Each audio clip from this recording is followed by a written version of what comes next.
बायकोमध्ये विचार राहिला नाही. कोण कशाहून भांडण करेल सांगता येत नाही. कोणाचं भांडण कशावरून नाही होतं. फसवा फसवी चालू झाली सगळीकडे. एक जणाला फोन यायचा बरं का महाराज, एक जणाला फोन यायचा आणि तो 10-10 मिनिटं विरहामध्ये नाही आनंदामध्ये बोलायचा. आनंदामध्ये 10-10 मिनिटं. एक जणाला फोन यायचा, फोन माहिती आपला आला की 10-10, 20-20 मिनिटं फोनवरती बोलायचा. आणि पत्नीने जर त्याला विचारलं का हो 10 मिनिटं फोनवर बोललात, कुणाचा फोन होता? तुमच्या नातेवाईकाचा होता की माझा होता? तो म्हणायचा नाही ग, रॉंग नंबर आहे, रॉंग नंबर आहे. आता गेला वाटलं रॉंग नंबर म्हणतोय, 10-10 मिनिटं फोनवर बोलतोय, कोणाचा फोन असेल? ती म्हटली रॉंग नंबरवर 10 मिनिटं लागतात का बोलायला? पटकन म्हणायचं रॉंग नंबर आहे, ठेवून द्यायचा. तो म्हणला तसं नाही, समाज हितासाठी मी काम करतो. ज्याचा रॉंग नंबर येतो त्याला सांगावं लागतं पहिले 2 अंक पाठीमागं टाक आणि मागचे 2 अंक करेक्ट फोन लागेल आणि 10 मिनिटं जातात.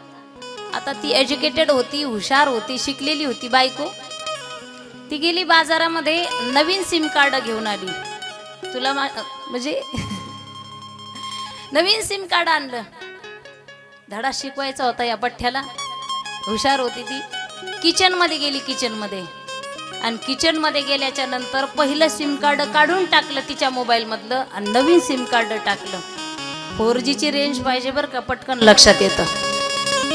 नवीन सिम कार्ड टाकलं आणि आता नवीन नंबर वरून नवऱ्याला फोन लावायचाय, बघायचंय कोण बोलतंय, कुणाशी 10-10 मिनिटं बोलतो, हा रॉंग नंबर म्हटल्यावर ठेवून देतो का काय? म्हणून किचन मध्ये गेली आणि हळूच आवाजामध्ये बोलू लागली प्रेमाने, हॅलो काय चाललंय तुमचं, काय करताय? आता हा म्हणायचा रॉंग नंबर, लगेच ठेवून देतो. हे पटकन बैठकीतून उठलं, बाहेर आलं आणि म्हटलं बोल पटकन, माझं येड किचन मध्ये. तुमच्या लक्षात आलं का? असे नवरा बायको कशाहून भांडण करेल सांगता येत नाही. असं नारद महर्षी पार्वती मातेला सांगू लागले. कारण नारद महर्षी सहज आले नव्हते, ते भांडण लावायलाच आले होते. मग तुमचं कसं आहे माताजी, तुमचं कसं आहे? वा वा वा. पार्वती माता म्हटली तुम्ही विचारलं म्हणून सांगते, आमचं लय भारी आहे. बाकीचे फक्त नवरदेव आहेत, पण आमचे हे महादेव आहे. बाकीचे फक्त देव आहेत, पण आमचे महादेव आहेत. हा हा हा. भांडण नाही, काहीच नाही, कधीच भांडण करत नाही. आणि त्यांचा माझ्यावरती विश्वास आहे, माझा त्यांच्यावरती विश्वास आहे. अहो समाधीमध्ये असताना जर भगवंताने दर्शन दिलं तर ते दर्शन कुणाला सांगू नये. पण माझे पती घरी आल्याबरोबर घरात पाय का दारात पाय लगेच सांगून टाकतात, हे भेटलं होतं. हा, लगेच सांगतात, एवढा विश्वास आहे. गुरु मंत्र सुद्धा सांगायचा नसतो असं ऐकलंय मी. पण माझे पती भगवान शंकर, पार्वती माता म्हटली, तेही मला सांगून देतात की गुरुमंत्र हा घेतलेला आहे. फार विश्वास आहे आमचा एकमेकावरती. आता हे बाबाला वाटलं आता एवढं करून सुद्धा भांडण लागत नाही वाटतं. पण चक्कर खाली गेली नाही पाहिजे, कळ लागलीच पाहिजे, भांडण लागलंच पाहिजे. जाता जाता नारद महर्षी म्हटले, मग भोले बाबा तुम्हाला सगळं सांगतात? म्हटले मग. माता म्हटली सगळं सांगतात. मग मला सांगा आई साहेब, त्यांच्या गळ्यामध्ये जी मुंडक्याची माळ आहे, मुंडक्याची, त्यांच्या गळ्यामध्ये जे लॉकेट आहे ते कुणाचं हे तुम्हाला सांगितलं का? कुणाचे मुंडके आहेत हे तुम्हाला सांगितलं का? मग मात्र पार्वती मातेचा चेहराच पडला. माता म्हटली अरे बापरे, सगळं सांगितलं पण ते नाही सांगितलं. काय वर्णन करतात? तास झालंय म्हणे, 1 तास झालाय नवऱ्याचं वर्णन चालू आहे. जर मुंडक्याचं सांगितलं नाही तर कशाचा विश्वासन, कशाचं काय? म्हटले काय खरंय तुमचं, काय खरंय? निघाले. जाता जाता जे समाधीत बसलेले होते भोले बाबा, त्यांना सांगितलं बाबा आज लवकर घरी बोलवलंय. आई साहेबांनी लवकर घरी बोलवले. भोले बाबा म्हटले आता तुम्ही घरीहून जाऊन आला म्हटल्यानंतर घरी जावं लागेल, बोलवलं असेल. भोले बाबा घरी निघाले. भोले बाबा घरी यायच्या अगोदरच पार्वती मातेने जुने वस्त्र घातले. पद्धत होती कोप भवनामध्ये जाण्याची. कोप भवन असायचं. आता किचन मध्ये सगळं आहे. किचन मध्ये सगळे म्हणजे रुसली की स्वयंपाक करत नाही म्हणजे समजायचं कोप भवनात गेली. मेला बाबा उपाशी 4 दिवस. इकडं जेव तिकडं जेव, या मित्राकडे जाय त्या मित्राकडे जाय. हालच हाल. बारीक तोंड होतं त्याचं. आकर शेवटी पाया पडतो म्हटलं की भांडण मिटलं. मी माझं नाही तुमचं सांगते. भोले बाबा घरी आले. पाहिलं तर पार्वती माता रुसून बसल्या कोप भवनामध्ये. दागिने काढून टाकले, अलंकार काढून टाकले. आता भगवान शंकर म्हटले एवढा सरळ माणूस मी, तरी माझ्या पत्नीने रुसावं. काय चुकलं काय चुकलं. गेले मातेजवळ गेले. पार्वती मातेजवळ गेले. विचारलं पार्वती काय चुकलंय का माझं? काय चुकलं असेल तर क्षमा मागतो पण भांडण नको. पार्वती माता म्हटली क्षमा मागून भागणार नाही. असं खूप वेळा मी तुम्हाला माफ केलं पण आता तसं जमणार नाही. आता बॅग भरायची निघायचंय मला सासरी माहेरी. आता जर मी गेले तर परत येणार नाही. भगवान शंकर म्हटले परत एकदा माफी मागतो. चुकलं काय ते तर सांगा. मी नाही सांगणार. तुम्हाला कळत नाही का पत्नीचं काय म्हणणं आहे? कशाहून चेहरा पडला कळत नाही का तुम्हाला? अविश्वासी आहात तुम्ही. खोटं बोलता तुम्ही. हा बाबा विचार करू लागला. कधी खोटं बोललो? काय अविश्वास दाखवला? विचारात पडतो कधी कधी माणूस. त्याला म्हणजे कळतच नाही काय करावं. काल परवा मी एक रील पाहिली होती. तुम्ही पण पाहिली असेल. नवरा झोपलेला होता आणि बिचारी कांदे कापत होती त्याच्या पायथ्याशी. कांदे पोह्याला कांदे. कांदे कापता कापता कांद्याची प्लेट बाजूला ठेवली आणि त्याचा मोबाईल घेतला आणि तिच्या डोळ्यात 2-2 अश्रू आणि हातामध्ये चाकू. हातामध्ये चाकून डोळ्याला अश्रू आणि याचा मोबाईल हातात. ते झोपेतून उठलं आणि मोबाईल तिच्या हातात पाहिला, चाकू पाहिला. अटॅक आला त्याला. त्याला वाटलं आता मोबाईल मध्ये काहीतरी दिसलं म्हणून रडते आणि चाकू मला मारायला आणलाय. टेन्शन मध्ये आलं ते. भगवान शंकराच्या लक्षात येईना काय झालं असेल. विचारलं सांगा काय झालं सांगा काय चूक झाली. पार्वती मातेने सांगितलंय बघा माझा विश्वास आहे तुमच्यावरती. मी आतापर्यंत तुमचं पूजन सोडून दुसऱ्या देवाचं पूजन केलं नाही. तुझे विना कोणा शरण जाऊ नारायणा अशी माझी अवस्था आहे. पण मला सांगा तुमच्या गळ्यामध्ये जी माळ आहे मुंडक्याची ती कुणाची आहे? कुणाचे मुंडके आहेत? हे लॉकेट कुणाचं आहे? भगवान शंकर म्हटले तू विचारलं बरं झालं. अरे आतापर्यंत तू जर विचारलं असतं तर मी कधीच सांगितलं असतं. पण मला तुम्ही विचारलंच नाही तर मी सांगू कसं? काही गोष्टी अशा आहेत शास्त्रामध्ये विचारल्या तरच सांगाव्यात. विचारल्या तरच सांगाव्यात. काही गोष्टी अशा आहेत नाही विचारल्या तरीही सांगाव्यात. तुम्हाला कुणीच विचारलं नाही तुमचा सप्ताह किती तारखेला आहे. कुणीच विचारलं नाही पण तुम्ही सांगावं. सांगितलं पाहिजे. बरोबर आहे की नाही? सांगितलं पाहिजे. एखादा आंधळा माणूस डोळ्याने अंध माणूस रस्त्याने जात होता. नाही विचारलं तरी सांगावं बरं का. काही रस्त्याने जात असताना रस्त्यामध्ये खड्डा आला आणि खड्ड्यामध्ये त्याला खड्डा दिसलाच नाही कारण तो अंध होता. तो खड्ड्यामध्ये पडला. खड्ड्यामध्ये पडल्यामुळे काही सज्जन लोक पळत आली. ते म्हटले कोणीच नव्हतं का रे इथं? बिचारा खड्ड्यामध्ये पडला. एक जण जवळ उभा होता. तो म्हटला असं म्हणू नका कुणीच नव्हतं. मी होतो. मी. तू होता? मग त्याला सांगायचं ना रस्त्यात खड्डा आहे म्हणून. तो म्हटला आपलं एक तत्व आहे. काय तत्व आहे? विचारलं तरच सांगायचं. एक तत्व आहे. अंध माणसाला न विचारता सुद्धा आपण खड्डा सांगितला पाहिजे. एखाद्या आईचं लेकरू हरवलं न विचारता सुद्धा सांगितलं पाहिजे. तुमच्या गावामध्ये सप्ताह ज्ञान यज्ञ चालू आहे. शेजारच्या गावाने नाही विचारलं तरी तुम्ही जाऊन सांगावं आमच्या गावामध्ये हरिकथा चालू आहे. या कथेला सांगितलं पाहिजे. काही गोष्टी अशा आहेत विचारल्या तरी सांगू नये. एखादी गाय समोर पळते त्या गायीच्या पाठीमागे कसाई पळतो. गाय तुम्हाला माहित असेल या ठिकाणी उभी आहे तरी सुद्धा कसायाला सांगू नाही. म्हणून भगवान शंकर म्हटले पार्वतीला, तू मला विचारलंच नाही म्हणून मी सांगितलं नाही. माझ्या गळ्यामध्ये ज्या मुंडक्याच्या माळी आहेत दुसऱ्या नाही कुणाच्या, त्या माळी तुमच्याच आहेत. ज्या ज्या जन्मामध्ये तुम्ही अवतार घेतला, जन्माला आल्यात आणि परत गेल्यात, त्या त्या अवतारामध्ये आठवण म्हणून तुमची मुंडक्याची माळ एक एक मुंडकं करून मी जोडले आणि तुमची आठवण म्हणून माझ्या गळ्यामध्ये मी धारण करतोय. तुम्ही जन्माला येता आणि ज्यावेळेस मृत्यू होतो त्यावेळेस ही मुंडक्याची माळ माझ्या गळ्यामध्ये मी घालतो, ते मुंडका ऍड करतो.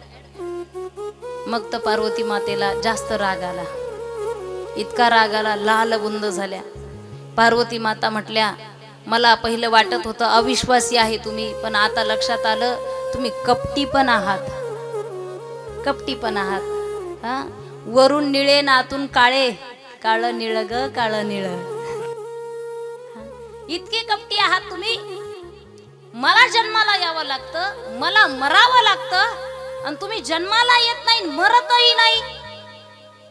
मग तुम्ही काय औषध खाता, कोणत्या डॉक्टरकडे जाता, काय करता, मरण येत नाही तुम्हाला.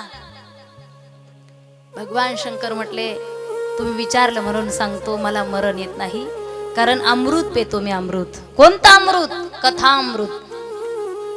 मग मात्र पार्वती मातेने भगवान शंकराचे पाय धरले, देवा मला पण ते कथामृत द्या, मला या जन्म मृत्यूच्या फेऱ्यातून मुक्त करा, मला सुद्धा ज्ञान अमृत द्या, कथामृत द्या.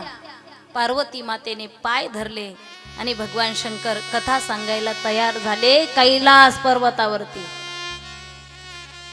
ज्या कैलास पर्वतावरती भगवान शंकर वक्ते आहेत आणि फक्त पार्वती माता हे श्रोते आहेत, आणखी कुणीच नाही. एक अंड त्या ठिकाणी पडलेला आहे. सुसाट असा वारा आला आणि पोपट आणि ती पक्षिणी दोघेही उडून गेले, घरटं मोडल्या गेलं. आता फक्त शिल्लक काय राहिलं? अंड शिल्लक राहिलं. पार्वती माता कथा ऐकण्यासाठी सज्ज झाल्या. भगवान शंकराने कथेचे नियम सांगितलेले आहेत, ते आपण फॉलो केले पाहिजे. कथा पाठीमागून ऐकू नये. काहीला मंडपाच्या मागं बसायची सवय असते, तिकडं झोपतात, पाय लांबवतात, वाटलं तर खाऊ नाही येतात, म्हणजे मोकळं पडतं ना जरा. कथा समोर बसून ऐकली पाहिजे, एकाग्र होऊन कथा ऐकली पाहिजे. कथेमध्ये झोपू नये. कीर्तनामध्ये, कथेमध्ये जर आपण झोपलात तर कुणाच्या जन्माला जावं लागतं? बेंडकाच्या. 40 वर्ष झाले ना आपण कीर्तन कथा ऐकतोय या गाभामध्ये. बेंडकाच्या जन्माला जावं लागतं. म्हणून कथेमध्ये झोपू नये. जर शेजारचा एखादा झोपला तर त्याला बारीक चिमटा घ्यायचा, नाही तर घ्यासन त्याच्या खिशातले पैसे काढून. नियम सांगितले आणि कथा प्रारंभ झाली. कैलास पर्वतावरती भगवान शंकर सांगू लागले. भगवान शंकराने सांगितलं, पण मी कथा सांगताना माझे डोळे बंद करणार आहे. ईश्वर भक्तीमध्ये माझे डोळे बंद होतात. मी कथा सांगणार आहे. ऐकण्याची जबाबदारी मात्र पार्वती मातेवरती आहे. मग तुम्ही कथा ऐकता हे मला कसं कळेल? त्याच्यासाठी मी कथा सांगत असताना तुम्ही मला हुंकारा द्यायचा. एखादा व्यक्ती, लहानपणी आपण गोष्ट ऐकायचो, आजोबा आजी सांगायच्या, मग आपण हुंकारा द्यायचो, मजा वाटायची एकदम ऐकायला. आता इतक्या सुशिक्षित बायका आहे की म्हाताऱ्याकडे जाऊच देत नाही. खेड्यापाड्याने नाही अजून, पण जाऊ देत नाही. उलट एखादा बाबा जर त्या ठिकाणी कोपऱ्यात बसलेला असेल, ही जास्त शिकलेली, गाऊन घातलेला, ती म्हणती बघ भूत येईल. ते बघ कोपऱ्यात भूत आहे, म्हणती येईल. अरे त्या भूतामुळेच तुम्ही भूत जन्माला आले. पार्वती मातेची जबाबदारी दिली, हुंकारा द्या, मी कथा सांगतो. कथा प्रारंभ झाली. पहिला दिवस संपन्न झाला. पार्वती माता हुंकारा देतायत. पहिला दिवस जसा संपन्न झाला, पूर्ण झाला, पहिल्या दिवशी त्या पडलेल्या अंड्यामध्ये चैतन्य निर्माण झालं, जीव निर्माण झाला. दुसऱ्या दिवसाची कथा प्रारंभ झाली, संपन्न झाली. संपन्न झाल्याबरोबर ते अंड फुटलं आणि तिसऱ्या दिवसापासून त्या अंड्यातला पक्षी कथा ऐकू लागला. चौथ्या दिवशी तर फार मजा आहे. आजचा कितवा दिवस आहे? दुसरा. तिसरा. आणि चौथ्या दिवशी एवढा आनंद आहे. नंद घर आनंद भयो जय कन्हैया लाल की. भगवान श्रीकृष्णाचा जन्म आहे बरं का. चौथ्या दिवशी फार आनंद आहे. तिसऱ्या दिवस गेला आणि चौथ्या दिवशी तर कथेमध्ये एवढा आनंद आला, एवढा आनंद आला, ते बाजूला पडलेला जे पक्षी होता तो नाचू लागला. पाचव्या दिवशी सुद्धा कथा त्याने ऐकली. सहाव्या दिवशी ज्ञानचिंतनाला सुरुवात झाली. सहाव्या दिवशी भगवान शंकर सांगू लागले पार्वती मातेला, हे बघ, ज्यावेळेस भगवंत स्वधामाला निघाले, स्वधामाला निघाल्याच्या नंतर उद्धवाने प्रश्न केला, वैराग्य म्हणजे काय असतं? आणि जसा वैराग्याचा विषय निघाला, पार्वती मातेला झोप लागली. वैराग्य म्हणणं सोपं आहे. वैराग्याची व्याख्या माहितीये का तुम्हाला? इह लोकापासून परलोकापर्यंत अनुकूल असलेल्या भोगाच्या त्यागास वैराग्य असं म्हणतात. अनुकूल आहे म्हणजे एखाद्याला पाची पक्वानाचं ताट वाढलेलं आहे, त्याला भूक पण लागलेली आहे, पण तरी तो म्हणतो हे पक्वान्न मला नकोय, म्हणजे आहे पण नको म्हणतो, मग त्याला त्याग म्हणतात. आणि ज्याला खायलाच नाही तो म्हणतो मला काहीच नको. म्हणजे ज्याला मिळतच नाही त्याने असं म्हणणं चुकीचं आहे. पण ज्याला मिळतही, ज्याला संसारामध्ये आनंद आहे, घरी संपत्ती आहे, सगळ्या गोष्टी आहे, अनुकूल आहे सगळं, तरी तो म्हणतो नाही मला नको संसार, मला केदारनाथ मध्ये जायचंय, मला द्वारकेला जायचंय, मला काशीला जायचंय, मग त्याला त्याग म्हणतात. म्हणून जसा प्रश्न निर्माण झाला, उद्धवजीने विचारलं, भगवंता तुम्ही स्वधामाला चाललात, पण मला सांगा त्याग म्हणजे काय, वैराग्य म्हणजे काय, असा प्रश्न विचारला. वैराग्याची गोष्ट सुरू झाली, पार्वती मातेला झोप लागली. आता भगवंताने सांगितलं होतं, भगवान शंकराने, जर तुमचा हुंकारा बंद झाला तर मी कथा पुढे सांगणार नाही, जबाबदारी तुमच्यावरती आहे. आता त्या पक्षाला वाटलं आता माता झोपलेली आहे, हुंकारा बंद झाला, आता मीच हुंकारा देतो. भगवान शंकर कथा सांगू लागले. 6वा दिवस संपन्न होत आला. पार्वती मातेच्या आवाजामध्ये तो पक्षी हुंकारा देऊ लागला. 7वा दिवस संपन्न झाला. राजा परीक्षितीला 7 दिवसात मुक्ती मिळाली. आणि 7वा दिवस संपल्यानंतर भगवान शंकराने गजर केला, पुंडलिक वरद विठ्ठल श्री ज्ञानदेव पंढरीनाथ भगवान की जय. जसा मोठ्याने गजर झाला, पार्वती मातेची झोप उडाली. आणि झोप उडाल्यानंतर पार्वती माता म्हणायला लागल्या, मग ते उद्धवाचं काय झालं? म्हणजे उद्धवांनी काय विचारलं? भगवान शंकर म्हटले, उद्धवांनी जे विचारलं ते कालच विचारलं, कथा संपली, 7 दिवस झाले. पार्वती माता म्हटली, मला तर झोप लागली होती, मी पुढचं ऐकलंच नाही. मग पार्वती मातेच्या आवाजामध्ये हुंकारा कोणी दिला? माग पाहिलं तर पक्षी होता. भगवान शंकराला राग आला, क्रोधित झाले. कथा ऐकली म्हणून नाही, चोरून त्या ठिकाणी ज्ञानामृत ऐकलं, चोरी केली ज्ञानाची, चोरून कथा ऐकली, कथेचा अपमान केला, कथा पाठीमाग बसून ऐकली. भगवान शंकराला राग आला, क्रोधित झाले आणि त्रिशूळ हातामध्ये घेतलं आणि त्या पक्षाच्या पाठीमागे कैलास पर्वतावरून लागले. पक्षाने जशी उडान घेतली, कैलास पर्वताच्या जवळच बद्रीनाथाचं धाम आहे.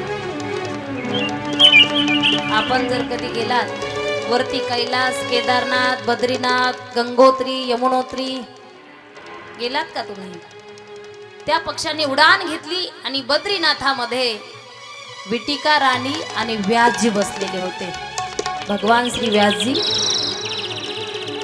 दोघांमध्ये चर्चा सुरू झाली. ते पक्षी धावतय, पाठीमागून भगवान शिवजी आले. साधं सुद्धा कोणी नाहीये, हातामध्ये त्रिशूळ आहे. जर मला त्रिशूळ लागलं तर भागवत धर्माचा प्रचार मी कसा करू, ज्या कामासाठी मी आलोय. इकडं विटिका राणी व्यासजींना बोलते, महाराज किती दिवस झाले लग्न होऊन आपल्याला मूलबाळ नाही. व्यासजी म्हटले देवाच्या मनात असेल तर होईल. आणि तेवढ्या त्या विटिका राणीला शिंक आली. आ आ करता आ केलं, ते पक्षी आलं आणि पोटामध्ये गेलं. पक्षी आला पोटामध्ये गेला. भगवान शंकराने शोधलं पण सापडलंच नाही. सामान्य नाही ना, ते सामान्य नाही. पोटामध्ये गेल्याच्या नंतर 1 नाही, 2 नाही, 3 नाही, 4 नाही, 5 नाही, 6 नाही, 8 नाही, 9 नाही, 10 नाही, 12 वर्ष. 12 वर्ष विटिका राणी व्यासजींना सांगू लागली, व्यासजी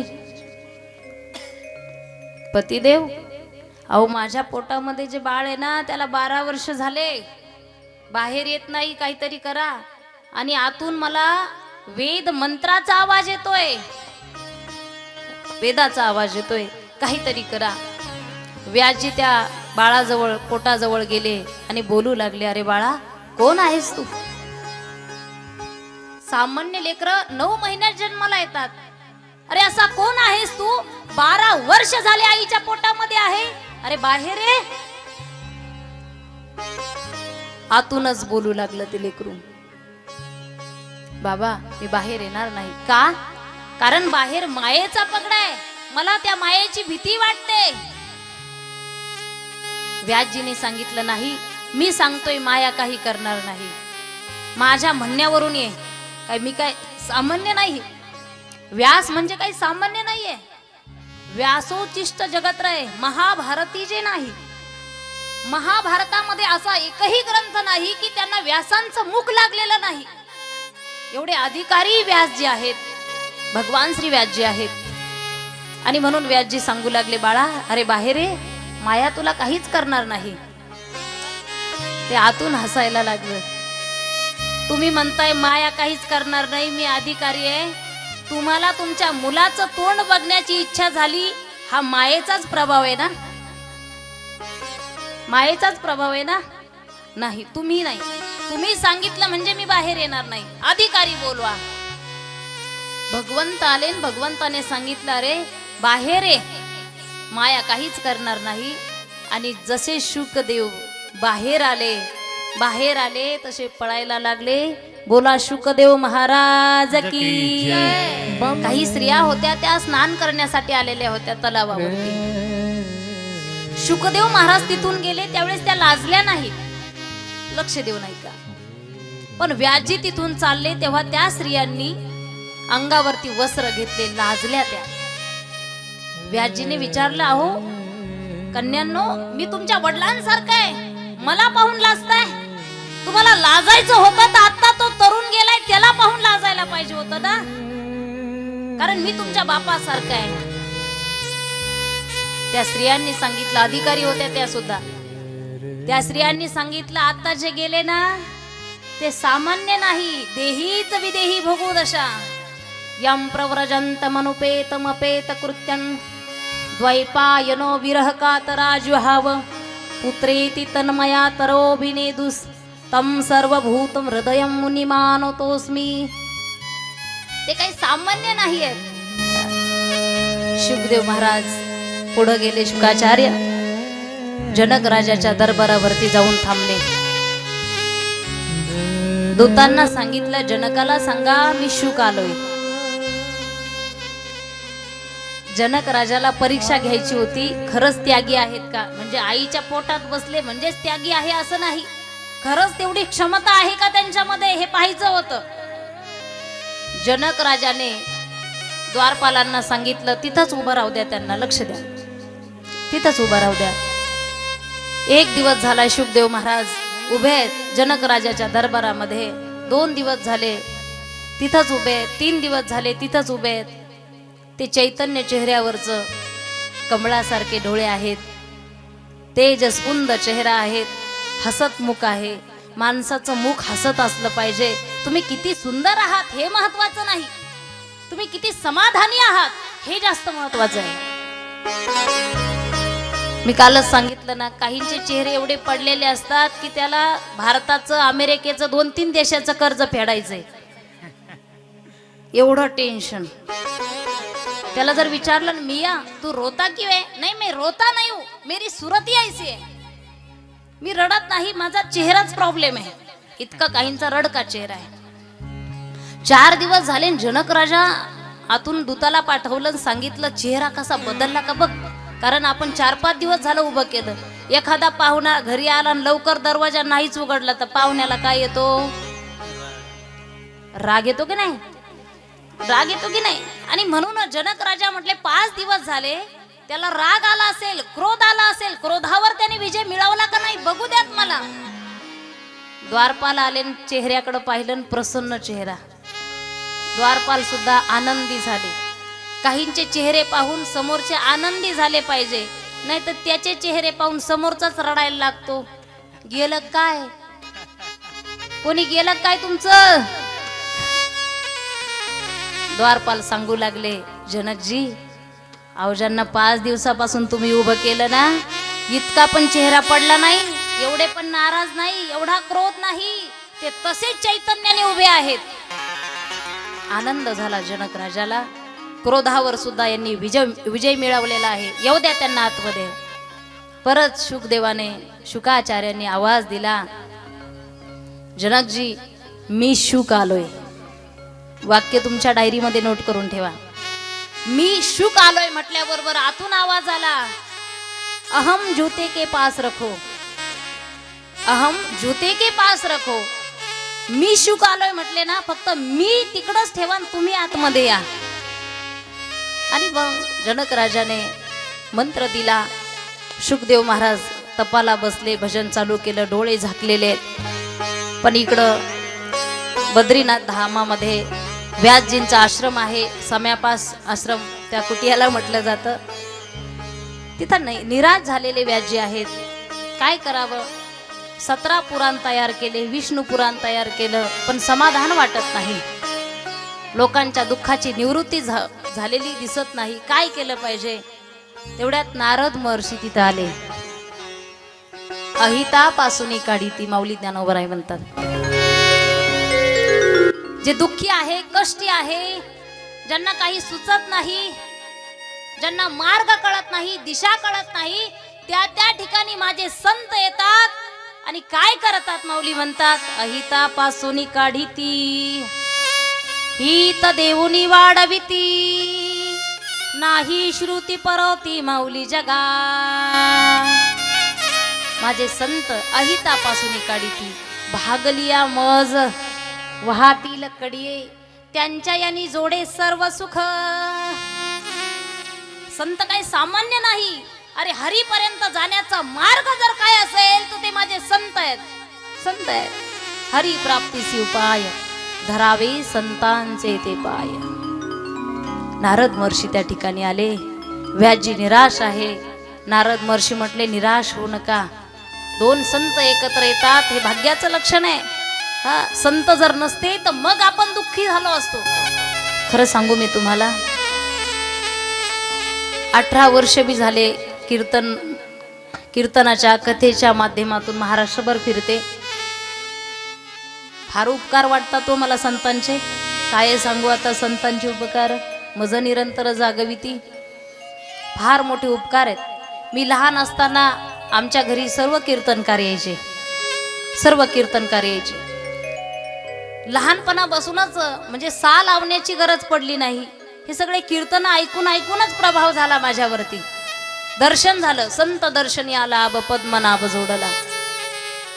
मग हे सगळं पाहत असताना, ही संत मांदियाळी पाहत असताना मला वैयक्तिक असं वाटतं, जर या भारतामध्ये, या महाराष्ट्रामध्ये जर संत झाले नसतेच तर काय झालं असतं? का जगण्याचा आणि जीवनाचा मार्ग आपल्याला कळाला नसता जर संत नसते तर. हमें और जीने की चाहत ना होती अगर संत ना होते, अगर संत ना होते. हमें जो तुम्हारा सहारा न मिलता, भंवर में ही रहते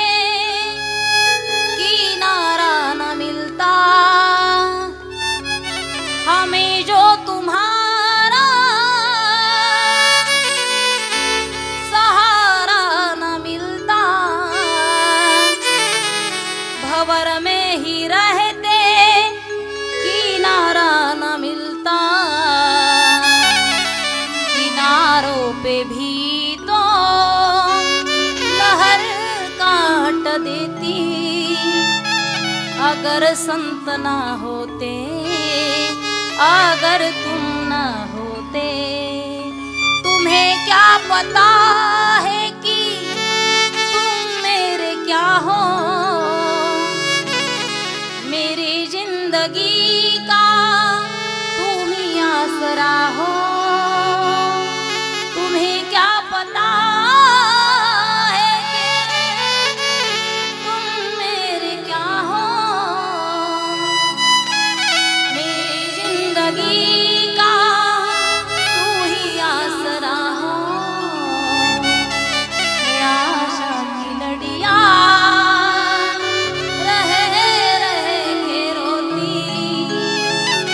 अगर संत ना होते, अगर तुम ना होते। संत जर नसते कदाचित जगण्याचा मार्ग आपल्याला कळाला नसता। मीराबाईने विष घेऊन सुद्धा जगहितासाठी जगल्या। ओ माझ्या मीराबाई, तुकाराम महाराजांच्या अंगावर चिखलफेक केला, तुकाराम महाराजांना गाढवावरती बसवलं, राग मिळाला। हात जोडून सांगतो, पाया पडून सांगतो, मंबाजी बुवानी तर मार मार मारलं माझ्या तुकाराम महाराजांना, लाथा बुक्क्यांनी मारलं, लाथा बुक्क्यांनी मारलं। तर संध्याकाळी तुकाराम महाराज जेव्हा कीर्तनासाठी उभे राहिले, अरे माझा मंबाजी दिसत नाही, आणि जोपर्यंत मंबाजी कीर्तनाला येणार नाही तोपर्यंत मी कीर्तन सुरू करणार नाही। गेले मंबाजी बुवाच्या घरी तुकाराम महाराज। मंबाजी बुवा, लाथा बुक्क्यांनी मारलं हो मला तुम्ही, तुमचे हात दुखत असतील, मारलं त्याचा राग आला नाही, मला चिंता वाटते मंबाजी बुवा, एवढं मारलं तुमचे हात दुखत असतील, लाथा घातल्या माझ्यावरती, मला चिंता वाटते मंबाजी बुवा, अहो पाय दुखत असतील तुमचे, माफ करा मला। तुकाराम महाराज म्हटले, माफ करा मला, माझ्यामुळे तुम्हाला कष्ट झाले, तुमचे पाय दुखतायत, हात दुखतायत, मी तुम्हाला पाय दाबून देऊ का?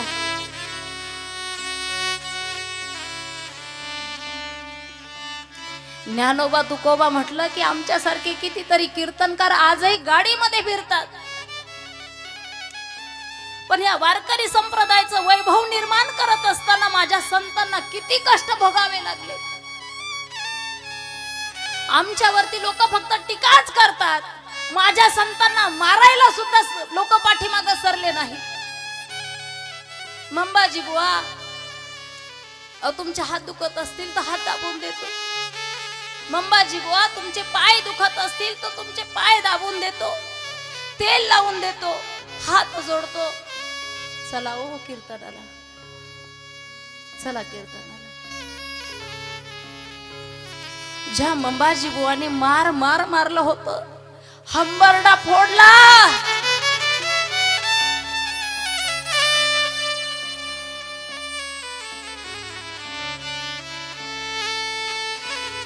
एवढं मारलं तरी राग आला नाही, एवढं चिडलो तरी राग आला नाही। घरी आला तुम्ही माझ्या, तुमचं अंग दुखत असेल तर मला विचारता तुमचे हातपाय दाबून देऊ का? सांगा तुकोबराय, सांगा, तुम्ही सामान्य नाही, कोण आहात तुम्ही, कोण आहात? कारण सामान्य माणसाला कष्ट झाले की सहन होत नाही, तुम्हाला मी लाथा बुक्क्याने मारलं, तुम्ही मला विचारताय पाय दाबून देऊ का? कोण आहात तुम्ही, कोण आहात? तुकाराम महाराजांनी सांगितलं, मी कोण आहे मला माहित नाही, जा पंढरीला आणि त्या पांडुरंगाला जाऊन विचारा मी कोण आहे, तो सांगेल तुम्हाला मी कोण आहे।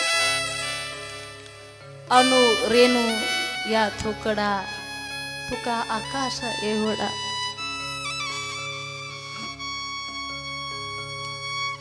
कष्ट सहन करतात माझे संत। मी व्यास गादीवर बसू नये, मी गादीची शपथ घेऊन सांगते, संतांचे कष्ट पाहिले की मला माझे कष्ट शून्य वाटतात. विष पचवणाऱ्या माझ्या मीराबाई पाहिल्या की मला एक आदर्श वाटतो. अंगावरी लोक थुंकले तरी शांत राहिलेले नाथ बाबा जर मला आठवले तर मी शांत होते.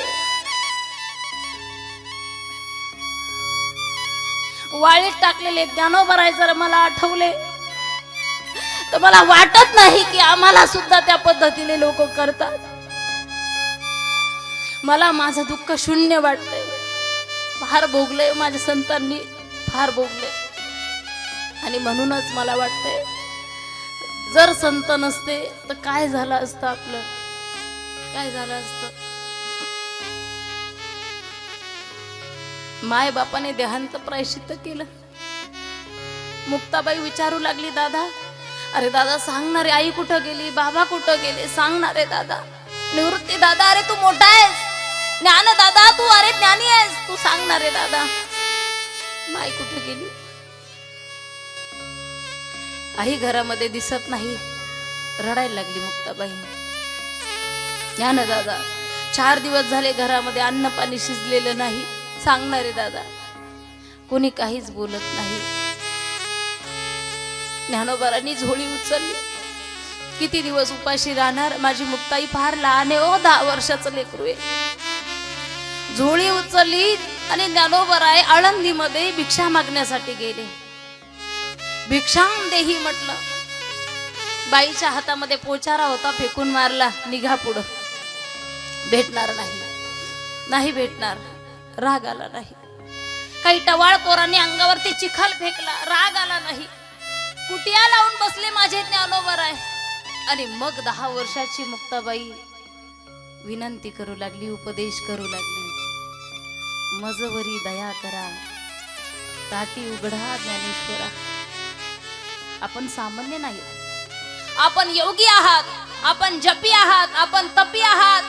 अहो, अज्ञानी लोकांचं काय मनावर घेता. ओळखायला सुद्धा ज्ञान असावं लागतं ना, समोरचा व्यक्ती कोण आहे. लोक इज्जत घेतात, घेऊ द्या. अरे त्यांच्याकडे देण्यासाठी असली पाहिजे, तेव्हा ते देतील तुम्हाला. एखादा आपल्याला इज्जत देत नाही ना, काळजी करू नका हो, तुम्ही टेन्शन घेऊ नका. समजा मला इज्जत देण्यासाठी त्याच्याकडे नाहीच म्हणून तो देऊ शकत नाही. आणि जी गोष्ट आपल्याकडे नसते ती आपण दुसऱ्याला देऊ शकत नाही. माझी मुक्ताई आवर्जून सांगेल मी, माझी मुक्ताई, मुक्ताई 10 वर्षाचं लेकरू, चांग देव योगियाने तिला मानलं रे गुरु. स्वतःवरती आघात घेत असतात, पण मार्ग दाखवत असतात. संत माझे मार्ग दाखवत असतात. आणि म्हणून नारद महर्षी व्यासजींना सांगू लागले, निराश होऊ नका तुम्ही, काळजी करू नका, मार्ग निघेल. लोकांना जर संतुष्ट करायचं असेल, समाधानी करायचं असेल तर एका भागवताचं लिखाण आणखी तुम्ही करा, एका ग्रंथाचं लिखाण करा. आणि तो ग्रंथ जर कोणता असेल तो श्रीमद भागवत आहे. आणि तो ग्रंथ नाही, ग्रंथ नव्हे, हा श्रीकृष्ण. हा ग्रंथ नाहीये, हा साक्षात श्रीकृष्ण आहे. व्यासजींनी नारदांच्या सांगण्यावरून श्रीमद भागवत लिखाण सुरू केलं. ग्रंथ पूर्ण झाला. आता ग्रंथ पूर्ण झाला, पण ग्रंथ ज्याला सांगायचा आहे, कथा ज्याला सांगायची, पहिला अधिकारी कोण निवडायचा. व्यासजींच्या लक्षात आलं, पहिला अधिकारी दुसरा कोणी नाही तर माझा मुलगाच आहे, शुकाचार्य. जे अनेक वर्षापासून तपाला बसलेले आहेत, समाधीस्थ आहे, त्यांनाच बोलून घेऊ, कारण त्यांच्यासारखा अधिकारी भागवताचा दुसरा कोणी नाही. निरोप दिला. शुकदेव महाराजांना 2 दूत पाठवले, पण एवढे ध्यानस्थ बसलेले आहेत. पहिल्या दिवशी दूत गेले, फक्त डोळेच उघडले आणि परत डोळे झाकले आणि समाधीत गेले शुकदेव महाराज. दुसऱ्या दिवशी दूत आले, 2-3 श्लोक म्हणून दाखवले, भगवंताचं वर्णन करून दाखवलं. माझा देव कसा आहे, माझा श्रीकृष्ण कसा आहे. कसं आहे, सावली सूरत पे मोहन दिल दीवाना हो गया,